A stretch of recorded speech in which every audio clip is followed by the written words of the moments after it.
भैया इसका बिल कर दीजिए प्लीज। Sure ma'am. भैया मुझे इसे रिटर्न करना है, इसका साइज का थोड़ा इशू हो गया है, तो प्लीज जरा देख लीजिए इसे भी। ओ okay Geetanjali ma'am, sure. Geetanjali?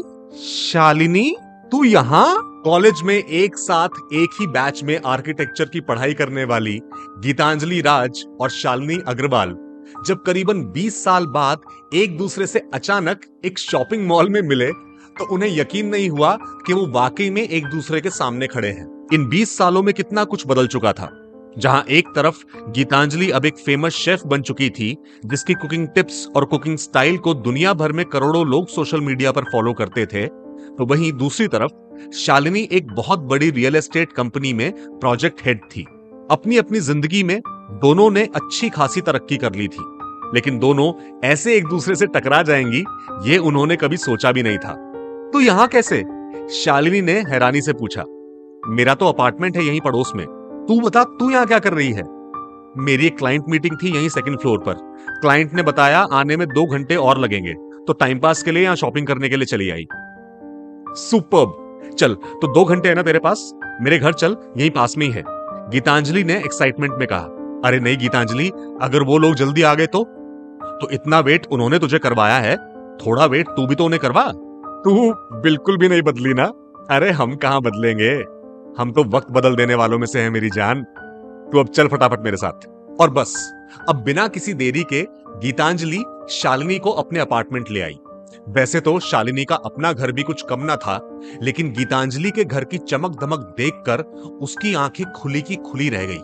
शहर की सबसे रॉयल सोसाइटी का सबसे बेहतरीन पेंट हाउस था गीतांजलि का घर, जिसे देखकर ही शालिनी को समझ में आ गया कि उसने जिंदगी में वाकई में कितनी तरक्की कर ली है। वाह गीतांजलि, तू तो बिल्कुल महारानियों वाली लाइफ जी रही है। हाँ, महारानियों वाली नहीं, राजकुमारी वाली। अभी पहले कोई महाराज मिलने तो दे जो मुझे महारानी बनाए। मतलब अभी शादी नहीं हुई है मेरी। क्या बात कर रही है? ऐसी लाइफ किसे मिलती है आजकल? मतलब तेरी तो सारी उंगलियां घी में और सर वो हलवाई वाली बड़ी सी कढ़ाई में। ये बात कहकर शालिनी और गीतिका दोनों हंसने लगी और फिर शालिनी ने उससे कहा, मुझे समझ में नहीं आता कि कैसे कोई लड़की आर्किटेक्चर की पढ़ाई करने के बाद वर्ल्ड फेमस शेफ बन सकती है। पढ़ाई लिखाई से कुछ नहीं होता बहन, जिसे जो बनना होता है वही बनता है। अच्छा, मुझे तो आज तक समझ में नहीं आया कि मुझे क्या बनना है, तो बता मैं क्या करूं? कुछ मत कर, ज्यादा सोचने समझने की कोशिश तो बिल्कुल भी मत कर। जो कर रही है उसे अपने मन का काम समझकर कर बस। आहा, तू तो फिलोसोफर भी बन गई गीतांजलि। अरे मैं सब कुछ बन गई हूँ। हाँ, सब कुछ बन गई है, बस अब तक किसी की डार्लिंग नहीं बन पाई। मतलब सब कुछ तो पा लिया अब तूने, नाम, पैसा, सक्सेस। अब टाइम निकालकर अपने लिए कोई अच्छा सा हस्बैंड भी ढूंढ ले। तुझे लगता है कि आज की इस दुनिया में कहीं कोई अच्छा हस्बैंड बचा है? सब तो तेरे जैसी सती सावित्रियां ले गई हैं। मेरे लिए कुछ छोड़ा है कहीं तुम लोगों ने?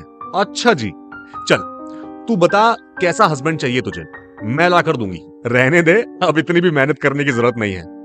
नहीं, कैसे जरूरत नहीं है? तू बता, कहीं से भी खोज कर लाऊंगी, लेकिन मैं लाऊंगी। चल बता। देख, वैसे मैं खोज चुकी हूं। क्या? कब? कौन है वो? और शादी कब कर रही है? अरे रुक जा, अभी तो एक दूसरे को जानते हुए बस 8 महीने ही हुए हैं। तो 8 महीने कम होते हैं क्या? अब ज्यादा सोच मत गीतांजलि, और बस जल्दी से फेरे ले डाल। इतना आसान नहीं है दोस्त। क्यों? एक्चुअली वो मैरिड हैं। क्या? हाँ, और उसकी वाइफ को पता है?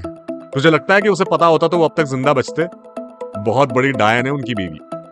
और ये बात तुझे कैसे पता? उन्हीं ने बताया। गीतांजलि, आदमी तो ये सब बोलकर सिंपैथी गेन करते ही हैं। तू प्लीज पहले थोड़ा अच्छे से उसके बारे में जान ले, प्लीज। देख, अब तक की जिंदगी में कितने लोगों को जानने की कोशिश की है, लेकिन पूरी तरह से तो किसी को कोई भी कभी नहीं जान पाया। उनके साथ होती हूं तो पता नहीं, सारी फिक्र, सारी चिंताएं खत्म सी होने लगती हैं, और मुझे लगता है कि बस इतना ही काफी है किसी के साथ होने के लिए। लेकिन इस रिश्ते का कोई फ्यूचर भी है। हाँ, वो डाइवोर्स फाइल करने वाले हैं बहुत जल्दी, और अगर उनकी बीवी नहीं मानी तो doesn't matter, he is clear कि अब डिवोर्स लिए बिना नहीं मानेंगे। उस वक्त उन दोनों के बीच एक अजीब सी खामोशी छा गई। अब शालिनी को समझ नहीं आ रहा था कि वो उससे आगे और क्या पूछे और क्या कहे, कि तभी गीतांजलि ने उससे कहा, बताओ पहली बार तू मेरे यहाँ आई है और देख बातों बातों में मैंने अब तक तुझसे चाय तक को नहीं पूछा। अरे तू क्यों फॉर्मेलिटी कर रही है? अब तो मिलती रहूंगी तुझसे, चिंता मत कर। हाँ हाँ बिल्कुल मिलते रहेंगे, लेकिन ऐसे नहीं जाने दूंगी। जल्दी बता चाय बनाऊं या कॉफी? ये कहते हुए गीतांजलि उसे अपनी किचन में ले आई, जहां पर शालिनी का पूरा ध्यान उसकी किचन के सेटअप पर था, जहां पर वो अपनी कुकिंग वीडियो शूट किया करती थी। ए, तू यही अपनी वीडियो शूट करती है ना? यही वाला बैकग्राउंड होता है ना तेरी वीडियोस में? हाँ, यही करती हूँ। अब गीतांजलि ने शालिनी की एक्साइटमेंट पर मुस्कुराते हुए एक डब्बा शेल्फ से निकाल लिया। अच्छा ये ले, ये लड्डू खाकर बता कैसे बने हैं। परसों ही ट्राई किए मैंने। ये लड्डू वाली वीडियो कल तक आ जाएगी चैनल पर। और शालिनी ने इधर उधर से नजरें हटाकर जैसे ही लड्डू के डब्बे पर अपनी नजरें टिकाई तो मानो उसके पैरों के नीचे की जमीन खिसक गई। लड्डुओं के उस डब्बे में सबसे ऊपर रखा था एक आधा लड्डू। शालिनी के माथे पर पसीना देख गीतांजलि ने हैरानी से उससे पूछा, क्या हुआ शालिनी, तू ठीक तो है? ये आधा लड्डू? शालिनी ने किसी तरह अपने आंसुओं को रोकते हुए पूछा। हाँ, ये वो कल साहिल आए थे ना, तो उन्हें खिलाया था। कोई भी लड्डू कितना भी छोटा हो वो एक बार में पूरा खा ही नहीं पाते, हमेशा आधा खाकर आधा रख देते हैं। गीतांजलि की ये बात सुनते सुनते शालिनी की दोनों आंखों से आंसू बह निकले और उसके मुंह से बस एक ही शब्द निकला, साहिल।